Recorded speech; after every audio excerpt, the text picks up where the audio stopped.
Hello दोस्तों, डर की दुनिया में आपका स्वागत है। रात के ठीक 2 बजे थे। राहुल अपने नए किराए के अपार्टमेंट में अकेला बैठा था, शहर के शोर से दूर। ये पुरानी इमारत एकदम शांत थी, मानो जैसे कि कोई यहाँ हो ही ना। राहुल लैपटॉप पर कुछ काम कर रहा था जब उसने सुना एक हल्की सी खरोच की आवाज़। चूहा होगा, उसने सोचा और नज़रअंदाज कर दिया। लेकिन कुछ ही देर बाद आवाज़ फिर आई, इस बार थोड़ी तेज। ऐसा लग रहा था जैसे कोई उसके बेडरूम में अपनी उंगलियों के नाखूनों से धीरे धीरे रगड़ रहा हो। राहुल डर से कांप गया। उसने घड़ी देखी, रात के ठीक 2 बजे थे।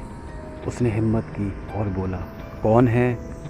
लेकिन कोई जवाब नहीं आया। बस वो खरोचने की आवाज़ लगातार आती रही, जैसे कोई अंदर आने के लिए बेताब हो। उसने दरवाजे के छेद से बाहर को झांक के देखा।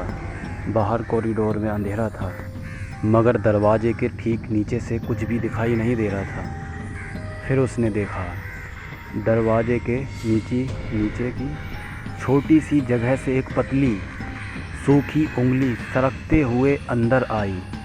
उंगली लंबी थी, अजीब तरह से मुड़ी हुई, और उस पर मिट्टी लगी हुई थी। राहुल का दिल तेज़ी से धड़कने लगा। उसने चीखने की कोशिश की, लेकिन आवाज़ उसके गले में ही अटक गई। वो उंगली फर्श पर टटोलने लगी। फिर वो धीरे धीरे ऊपर उठी। उसने दरवाजे पे लगे हैंडल को छू लिया। अगले ही पल दरवाजे का हैंडल नीचे की तरफ तेज़ी से दबा और वो खरोचने वाली आवाज़ बंद हो गई।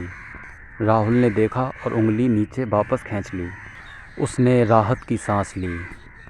शायद कोई मजाक कर रहा था। वो अपनी जगह पर जमकर बैठा रहा। वो अपनी धड़कन सामान्य होने का इंतज़ार कर रहा था।